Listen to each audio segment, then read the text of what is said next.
안철수 국민의당 대표가 폭주 기관차처럼 바른정당과 합당을 향해 달려가고 있습니다. 통합 문제를 놓고 심한 내용을 겪던 국민의당은 결국 분당 초읽기에 들어갔는데요. 폭주하는 안철수 대표의 요즘 생각을 들여다보겠습니다. 오늘 녹화하는 오늘 바로 오늘 18일입니다. 18일에 안철수 대표와 유승민 대표가 함께 지금 통합 선언문을 발표를 했죠. 둘이 나란히 서서 발표를 했는데 상당히 장문의 글이었어요. 어떤 내용이었죠? 국회 정론관에서 두 대표가 공동 발표문을 내놨는데요. 네. 이제 큰 키워드로 통합과 개혁 두 가지를 꼽았고요. 네. 진영 논리에 갇혀 있는 진보와 보수를 뛰어넘어서 앞으로 민생을 돌보고 나라를 지키는 어떤 정치 본연의 책임을 다하겠다. 대한 정당이 되겠다. 이런 큰 기조를 밝혔고요. 좀 구체적으로는 국가 안보에서 네. 한미 동맹을 굳건하게 하고 북핵 문제 해결을 위한 대북 정책과 외교 정책을 추진하겠다.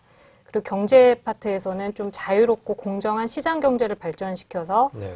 경제 성장과 일자리 문제를 해결하겠다. 그리고 무엇보다도 기존의 낡고 부패한 정치 권력과의 어떤 전쟁을 선포한다. 네. 이런 내용들을 주로 담았습니다. 통합과 개혁의 정치를 시작한다 했는데 이 당에서 정당의 이름을 혹시 밝힌 적이 있습니까? 오늘 이제 내놓은 이름이 통합개혁신당이라는 이름을 가칭으로 내놨고요. 네, 이걸 좀 뭐 줄여서 어떻게 불러달라 이런 요청은 없었나요? 네, 아직은 없었습니다. 그럼 새로 만들어지는 정당이 개혁신당이라는 가칭을 쓰고 있던데? 예, 박지원, 박정천, 천정배, 네. 정동영, 네. 또 이분들이 개혁신당. 그럼 안철수, 유승민의 정당은 통합개혁신당이고요. 그러면 박지원, 천정배, 정동영 이분들이 만드는 건 그냥 개혁신당이고. 네. 우리가 어떻게 불러야 될까요? 이쪽은 좀 호남 정체성이 좀 강해서 호남 개혁신당 아닌가요? 정당 이름은 그렇게 부를 수는 없고요. 네. 이걸 뭐 보수야합 신당이라고 부르면 안 되는 거하고 마찬가지죠. 아무튼 통합보다는 개혁에 좀 방점이 있으니까 통합신당이라고 부르는 게 좀 자연스러울 것 같고요. 그러니까 안철수, 유승민 쪽은 통합신당, 네. 그리고 박지원, 천정배, 정동영 쪽은 개혁신당 이렇게 부르자는 말씀이신 거죠? 그게 좀 타당해 보이는데 어떨지 모르겠습니다. 어차피 자기들이 불러달라는 명칭이 있을 테고요. 또 언론에서 이제 어떤 명칭으로 부르느냐 이런 거 좀 정리가 돼야 될 것 같습니다. 저는 그 통합선언문을 보고 두 사람이 작년 5월에 대선 출마할 때 했던 그 좋은 말들을 좀 여기다 좀 융합을 시켜놓은 것 아닌가 이런 생각이 들었고요. 넓고 부패한 기득권 보수, 또 권력만 탐하는 기득권 보수. 그러니까 지금 자유한국당 쪽을 비판한 거죠. 또 이제 무책임하고 위험한 진보. 수구적 진보. 이거는 이제 문재인 정부를 지칭한 것 같고요. 양비론이죠.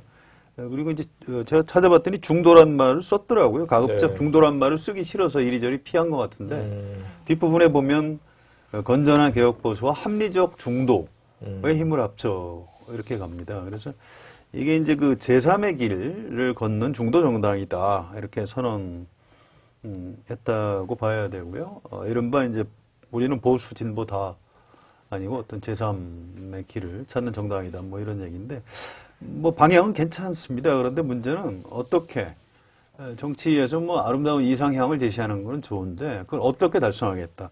때문에 안보 불안 해소를 하겠다. 어떻게 하겠다는 거죠? 제가 보기엔 구체적인 방안은 빠져 있고요. 그 다음에 소득주도 성장이라는 환상에 사로잡혀. 글쎄요, 문재인 정부에서 혁신 성장을 지금 같이 한다고 한 건 아닌가요? 일부러 한쪽을 좀 안 보고 있는 것 같고요.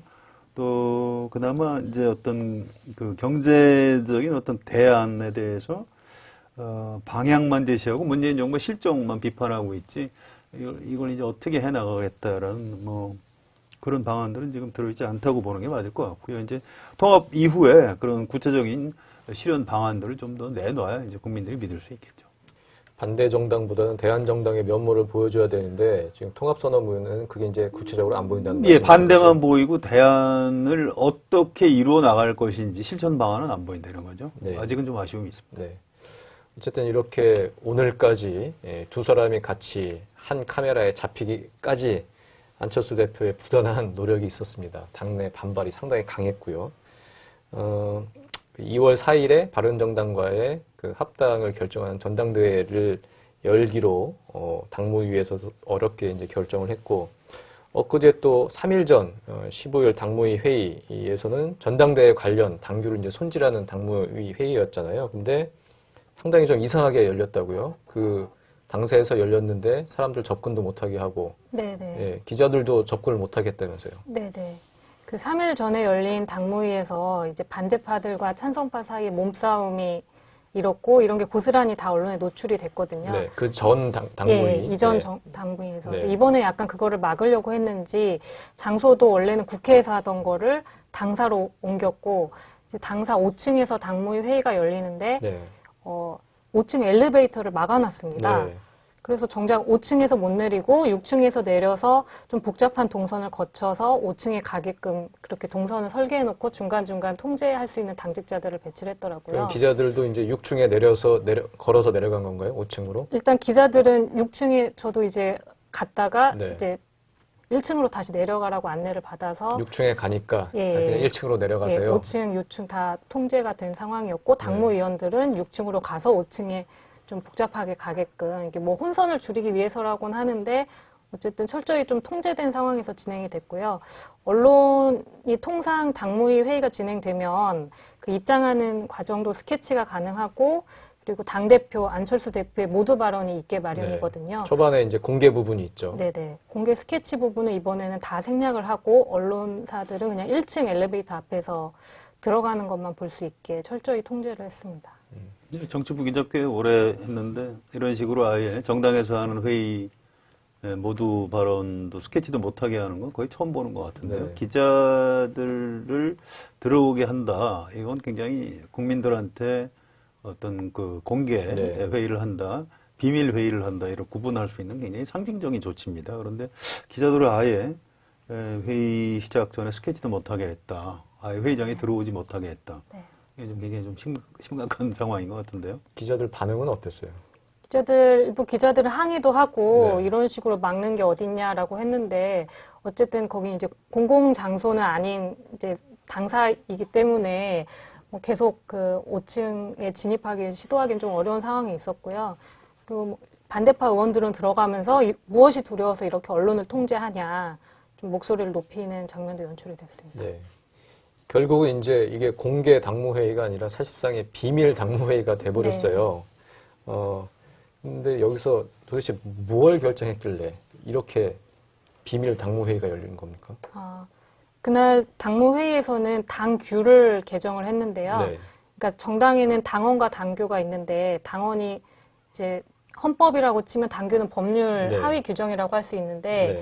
이제 먼저 지금 그 통상 전당대회에는 전당대회 의장이 있고 의장이 개회 선언을 하고 이제 성원이 찼는지 확인한 다음에 표결에 들어가는 이런 통상적 절차가 있는데 지금 국민의당의 경우 전당대회 의장이 이상돈 의원으로 통합에 통합 반대하는 네. 쪽이 있습니다. 또 이번에 당규 개정한 거가 그런 통상의 절차를 거치지 않고도 바로 표결에 들어갈 수 있게 새로 규정들을 좀 만들었고요. 전당대회 의장의 사회권을 상당히 약화시키는. 네네. 사실상 무력화시키는 이상돈 의원의 역할을 아예 없애는 쪽으로 당규를 새로 개정을 했고요. 네. 그리고 또 지금 반대파 의원들이 계획하던 작전 중 하나가 필리버스터를 해서 의결이 못 가게끔 무제한 토론을 통해서 좀 시간을 지연시키는 계획을 짜고 있었는데 당규를 또 새로 만든 게 종료 시각, 투표 시작 시간과 종료 시각을 정해서 그 종료 시각 되면 그냥 끝나게 바꿔놨습니다. 그래서 무제한 토론도 필리버스터를 못하게. 네네 네. 막아놨고요. 또 한 가지가 이제 대표당원 지금 한 10,000명 정도가 추산되는데 그 사람들이 투표를 해서 결정을 하게 되는 건데요. 기존의 대표당원 자격과 관련해서 당비를 좀 꾸준히 내지 않은 사람들은 권한을 축소할 수 있는 그런 규정이 있었는데 그렇게 막 다달이 체크하고 이런 건 아니었거든요. 근데 이번에 이제 이 규정을 굉장히 구체화를 해서 대표당원을 상당수 다 정리할 수 있게 또 그 새로운 내용들을 집어넣었습니다. 그래서 지금 대표당원이 한 5,000명 안팎으로까지 좀 줄어들 것으로 이렇게 되면 정족수를 채우기가 훨씬 쉬워지기 때문에 모수가 줄어들면 정족수 네네. 채우기가 쉬워진다. 네. 통합하려면은 대표 당원들의 과반이 출석 또는 투표를 해서 그 중에 과반이 찬성을 해야 되는데 사실 어려운 게 과반 투표 또는 과반 출석 그 부분이거든요. 그런데 이제 이렇게 정리를 하면 분모를 줄이는 효과가 있죠. 이렇게 되면 뭐 통합을 가결시키는 데는 이제 별 문제가 없어지는 그런 효과가 있다고 봐야 되겠죠. 그리고 그 전당대회를 분산해서 쪼개기 전당대회가 가능하게도 한 거죠. 네, 이제 또 통상은 이제 뭐 원래 어떤 다 체육관, 체육관에 다 뭐 모여서, 장충체육관 네. 이런 데 다 모여야 되는데 킨텍스나 이런데. 네네. 그 다 모으는 일이 물리적으로 좀 한계가 있어서 성원 채우기가 좀 어려울 거라고 반대파들은 좀 안심을 하고 있었는데 전국 23곳으로 분산을 해서 그거를 나중에 이제 취합해서 성원이 확인했는지 확인하겠다. 이런 식으로 좀 새로운 시도를 하겠다고 합니다. 네. 성원영 기자, 정치부 기자 오래 하셨지만 이런 쪼개기 전당대회 보신 적 있으세요? 아니요, 전당대회 그렇게 하지 않습니다. 그러니까요. 저도 이제 거의 처음 보는 장면이고요. 아무튼 그런데 전당대회 의장을 맡고 있는 이상돈 의원이 전당대회 의장으로서 이제 막무가내로 뭐 못하게 저지하거나 이런 태도를 취하고 있지는 않습니다. 결국 그 전국 시도에서 이제 투표하는 방식으로 여는 전당대회 이 형식에 대해서 일단 소집 권고에 동의를 했고요. 네. 뭐 정당하게 한번 전당대회를 해보자 뭐 이런 정도. 이상돈 의원이 뭐 그렇게까지 막무가내 정치인은 아닌 거죠. 그래서 일단 전당대회는 열린다고 봐야 되고요. 이렇게 되면 통합 결의가 이루어진다고 봐야 되고 수임 기구도 아마 의결이 무난히 될 겁니다. 2월 4일 날 이제 통합 전당대회를 한 거고 이거하고 별도로 이제 신당 만드는 분들은 이제 탈당을 해서 개혁 신당을 만들고 이렇게 그 이별하는 수순으로 자연스럽게 가고 있는 거죠. 네. 그래서 사실상 통합 반대파 입장에서는 전세가 지금 기울어서 이렇게 되니까 이제 창당을 이제 공식화했고 개혁신당 창당을 공식화했는데 그걸 또 안철수 대표는 상당히 또 강하게 비판을 했더라고요. 이게 어쩔 수 없이 그렇게 내몰린 측면도 있는 것 같던데. 뭐 안철수 대표 입장에서는 그럴 수밖에 없겠죠. 당원 투표에서 다수가 어쨌든 통합에 찬성을 했는데 왜 또 당을 깨고 나가겠다는 거냐. 이건 뭐 분전행위다 이렇게 볼 수 있는 거고요. 원래 정치라는 게 이제 자기가 어디 서 있느냐, 서 있는 위치에 따라서 이 세상이 반대로 보이는 겁니다. 또 지금 통합 반대파 쪽에서 보면 안철수 대표가 국민의당을 만들어준 민심, 그 중에서도 이제 특히 호남 민심을 배신하고 유승민 대표하고 지금 손을 잡는 배신의 정치를 하고 있다. 이렇게 양쪽 주장이 다른 거죠. 결국 이제 합의 이혼을 이제 정말 손 흔들면서 웃으면서 헤어져야 되는데 지금 그것도 어려운 게 비례대표 출당 문제가 있잖아요. 비례대표는 어쨌든 당에서 자기 발로 나가면 의원직을 이제 잃게 되니까 어쨌든 이혼을 하려면 서로 그 합의를 해서 출당을 해줘야 하는데 안철수 대표는 지금 그것도 못 해주겠다는 거죠. 네. 비례대표 역시 민심을 반영해서 국민의당으로 뽑힌 거기 때문에 출당조차는 어렵다는 입장을 밝혔습니다. 지금 통합 반대파 비례대표가 지금 몇 명입니까? 지금 극렬히 반대하는 분이 이상돈, 장정숙, 박주현 3명이 있고요. 그리고 반대 입장을 적극적으로 표명은 안 하지만 박선숙 비례대표 의원도 보수 쪽과는 같이 하기 좀 어렵다는 생각을 가지고 있는 걸로 알고 있습니다. 이제 이분들이 통합신당이 만들어져도 당론 결정을 해도 거기에 따르지 않을 겁니다. 네. 탈당을 하지 않으면서 이제 이른바 그 사실 개혁신당 이쪽에서 이제 국회에서 표결이 이루어지게 되면 몸은 통합신당에 있으면서 이제 의사표현을 개혁신당 쪽으로 하는 이런 장면이 벌어질 것 같고요. 사실은 그렇게 당론 위배를 하면 징계를 해야죠. 출당시키는 게 맞습니다. 제명해야죠. 예. 그런데 이제 또 제명을 시킬 수도 없는 거고요. 안철수 대표 입장에서는.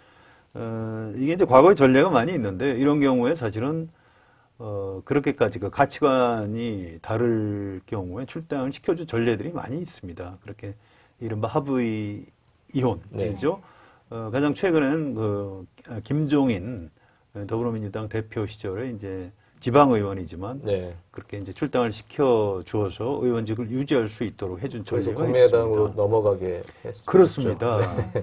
그런 이제 그 김종인 대표에 의해서 그런 덕을 봤던 안철수 대표가 지금 자기 건 못하겠다고 하고 있는 건데 안철수 대표가 좀 시간이 지나고 나면 결국은 해줄 가능성도 있지 않을까. 왜냐하면 당론과 다른 의정 활동을 하는 분들을 끝까지 이 사람들 의원직을 내가 유지할 수 있도록 해줄 수는 없다 하면서 이걸 막 정치적으로 비난하면서 징계는 안 하고 이건 누가 봐도 이상한 상황이거든요. 그래서 그런 상황은 시간이 좀 지나면 해소가 될 가능성도 있는 것 같습니다. 네. 지금 뭐 이런 와중에서도 어쨌든 평창 올림픽이 이제 다가왔고요. 남북 화해 무드가 조성이 돼서 지금 접촉이 지금 빈번하게 이제 이루어지고 있는데 한반도기 사용에 대해서 안철수 대표가 그 사용에 반대를 한다. 뭐 이런 얘기를 했어요. 구체적으로 어떤 내용으로 반대를 한다고 한 거였죠?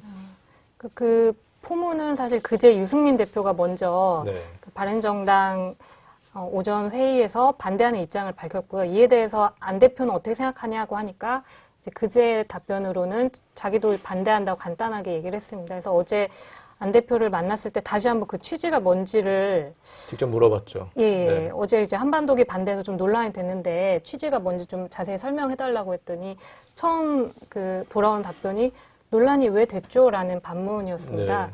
그래서 다시 한번 또 설명을 했더니 이제 꽤 긴 시간을 투자해서 안 대표가 설명해 줬는데요. 요약하자면 한반도기를 흔드는 것에 대해서 국내 상황뿐만 아니라 외국의 시각도 생각해야 되고 국익에 맞게 해야 된다. 그런 입장에서 반대한다는 거였고요. 그리고 인공기에 대해서도 특히 반대한다고 얘기를 했는데 이제 한반도기로 합의를 했음에도 불구하고 북한이 만약에 인공기를 흔들고 그런 활동을 계속하게 되면 우리가 막을 방법이 없다. 이런 우려를 표명하면서 한반도기도 반대, 인공기도 반대 입장을 밝혔습니다. 안철수 대표 우려를 해소시켜 주려면 평창에 북한이 안 오면 됩니다. 그렇죠. 네. 그러니까 지금 이 내용을 자세히 보셔야 되는데요.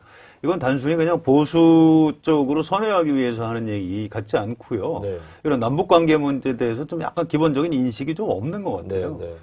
북한이 와서 인공기 흔들면 그걸 어떻게 막습니까? 북한은 유엔이 인정한 국가거든요. 그렇습니다. 막을 방법이 없는 겁니다. 근데 그걸 협상을 잘 해서 약속을 지킬 수 있도록 해야 된다. 이게 무슨 소리인지. 그러니까 북한이 모든 경계에서 다 한반도기를 써야 한다고 요구하면 북한이 그런 요구를 할 가능성도 없는데요.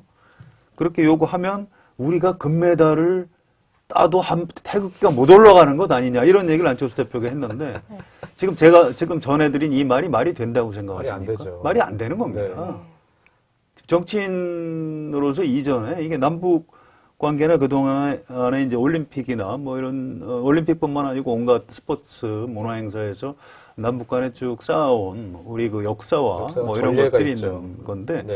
그런 것에 대해서 좀 인식이 좀 부족한 것 아닌가. 그러다 보니까 지금 발이 꼬여서 지금 말이 좀 이상하게 나오고 있는 것 아닌가. 그걸 다 아는데도 자기가 인공기 반대라는 것을 강하게 주장하고 이 보수 쪽에 이런 점을 좀 어필하려고 그 불필요한 가정을 해서 상황을 가정을 해서 이렇게 좀 얘기를 하는 게 아닐까요? 글쎄 뭐 그럴 수도 있죠. 아무튼 말은 잘 안 되는 거죠. 네, 저도 잘 이해가 안 돼서 그런 어떤 정치적인 의도가 있는 게 아닌가 이제 그런 생각도 이제 강하게 들던데 어쨌든 지금 아주 험난한 길을 헤치고 안철수 대표가 이제 여기까지 왔습니다. 요즘 안 대표는 정말 전당대회 통합 성사를 위한 전당대회에 이제 명운을 건 것 같고 옆에 지금 책사인 이태규 의원은 뭐 대상포진에 걸렸다고요? 네, 대상포진에 걸릴 정도로 굉장히 지금 이제 통합 과정에서 중요한 역할을 맡고 있는데 뭐 밤에 잠도 잘 못 잘 정도로 고민이 많다는 토론을 하기도 했습니다. 안철수 대표 요새 텔레비전에 나오는 얼굴 보시면 우리 송경화 기자 이제 직접 자주 보시니까 아주 행복해 보입니까? 그렇지 않습니까? 그 통합 처음에 던졌을 초반에는 굉장히 좀 신난 기운이 느껴졌거든요. 네. 근데 지금 이제 굉장히 반대파 갈등이 몇 달째 길어지니까 요즘은 좀 힘들어 보이는 모습도 비춰지긴 하는데요. 예, 통합을 하면 의석이 늘어야 되는데요. 지금 가만히 생각해 보면 개혁신당으로 빠져나가는 의원이 아무리 적게 잡아도 한 10명은 넘는 것 같습니다. 네. 지금 바른정당 의석이 9석이죠. 박인숙 의원이 또 탈당을 그렇습니다. 해서, 네. 그러면 9석이 늘어났는데 빠져나가는 의석은 10석이 넘는 겁니다. 통합을 했는데 의석이 준다. 이걸 뭐라고 해야 되죠? 마이너스 통합. 뭐 이런 말이 있나요? 굉장히 좀 사실은 명분을 통합이라는 명분을 줬다 보니까 현실적으로 엄청난 손해를 보고 있는 거고요. 특히 전 중요한 게 호남 민심이라고 생각합니다. 호남에서 지난 총선 때 문재인 대통령, 그 당시 이제 문재인 의원, 문재인 대표에 대한 어떤 반감 때문에 국민의당 의원들을 이렇게 호남에서 많이 뽑아주었지요. 그런데 지금 호남 민심에 반해서 안철수 대표가 유승민 대표하고 손을 잡고 호남 지역주의에서 좀 벗어나고 네. 그다음에 이제 햇볕 정책도 좀 새로운 상황에 맞춰서 좀 바꿔야 된다 이런 얘기를 하면서 호남의 어떤 유권자들이 보기에는 이 사람이 호남을 배신하고 나가는구나 이제 이런 모양새를 보이고 있는 겁니다. 그런 호남 민심을 반영해서 호남 지역구 국회의원들이 견디지 못하고 지금 탈당을 하고 있는 거고요. 네. 통합을 했는데 의석이 줄어든다. 지금 이런 굉장히 좀 우스운 상황이 벌어지고 있는 거고요. 그래서 당장 통합하고 난 다음에 어떤 시너지 효과는 이미 다 까먹었다. 이렇게 보는 게 맞을 것 같습니다. 다만 6월 지방선거에 어차피 제3당으로서 가질 수밖에 없는 어떤 프리미엄 같은 거는 있을 가능성이 꽤 높습니다. 네. 영호남에서 이제 워낙 이제 이제 호남 같은 경우에는 지금 자유한국당은 도저히 뽑아줄 수가 없는 유권자들이 많고요. 또 반대로 대구 경북 쪽에서 이제 문재인 정부를 워낙 싫어하니까요. 그런 공간에 이른바 그 통합신당이 지방의원 같은 경우에는 조금 진출시킬 가능성도 좀 남아 있습니다. 근데 원래 이 통합을 하려는 의도는 새로운 합리적 보수 정당을 만들어서 자유한국당을 오른쪽 끝으로 좀 밀어내고 문재인 정부에 맞서는 어떤 제1야당으로서 좀 우뚝 서보겠다 이제 네. 이런 구상이었는데요. 두 가지 장애에 부닥친 것 같습니다. 첫째는 자유한국당이 생각보다 이제 간단치 않다. 강고하죠. 그렇습니다. 네. 지금 뭐 남경필 이런 분들 다 복당했고요. 김세연, 박인숙 의원들도 자유한국당으로 돌아가고 있죠. 이런 현실적인 부분을 지금 통합신당이 돌파하지 못하고 있다. 이제 이런 부분이 하나 있고요. 또 하나는 이제 안철수 대표가 문재인 대통령하고 좀 너무 섣불리 각을 좀 첨예하게 이렇게 대립각을 세우다 보니까 호남 민심을 지금 무더기로 지금 잃어버리고 있다. 이런 부분 아마 다시 회복하기가 쉽지가 않을 겁니다. 네. 그래서 앞으로 통합신당과 안철수 대표의 앞날 참 그렇게 쉽지는 않겠다. 참 어려움을 많이 겪겠다. 이런 예상이 가능합니다. 안철수 대표는 호남 민심을 잃더라도 어쨌든 자기가 얻는 게 있기 때문에 이제 이런 통합을 이제 강행을 하는 것 같은데 통합에 시너지가 없다는 주장에 대해서 안철수 대표는 좀 뭐라고 설명을 하나요? 호남에서 반대한다는 것 자체를 인정을 인정을 하지 안 해요? 예, 예. 호남 민심, 밑바닥 민심은 다르다는 주장을 하고 있어요. 그 부분은 이제 우리도 여론조사나 심층 면접 같은 걸 좀 해봐야 됩니다. 네, 네. 그런데 제가 최근에 그 손학규 전 의원을 만났는데 이분이 이제 호남에 손학규 지지자들이 꽤 있어요. 네. 손학규 전 대표의 얘기는 호남 민심의 다수는 지금 안철수 대표의 그 섣부른 통합에 대해서 좀 반대하는 여론이 많다. 이렇게 전하고 있습니다. 사실은 이제 손학규 전 대표는 안철수 대표의 통합에 찬성하는 입장인데도 네. 너무 섣불리 절차를 가져가는 바람에 호남에서 많이 민심을 잃고 있다. 이렇게 얘기를 하고 있기 때문에 객관적으로는 호남 민심을 놓고 얘기를 하면 안철수 대표가 좀 호남 민심에서 좀 잃는 그런 쪽으로 보는 시각이 맞을 것 같습니다. 네. 알겠습니다. 온갖 무리수를 감수해서라도 목적은 달성하겠다는 태세인 것 같은데 손에 쥐는 건 뭔가 이사를 했는데 이사 비용이 집값보다 더 비싸다. 비유의 달인 비달 노회찬 의원이 그 안철수 대표의 통합 프로젝트를 이렇게 표현했습니다. 평수도 더 넓어질지 좁아질지 알 수가 없는 상황인데요. 안철수 대표가 이사간 집을 똘똘한 한 채로 잘 보유할 수 있을지 두고 볼 일입니다. 더 정치 오늘은 여기까지입니다. 감사합니다.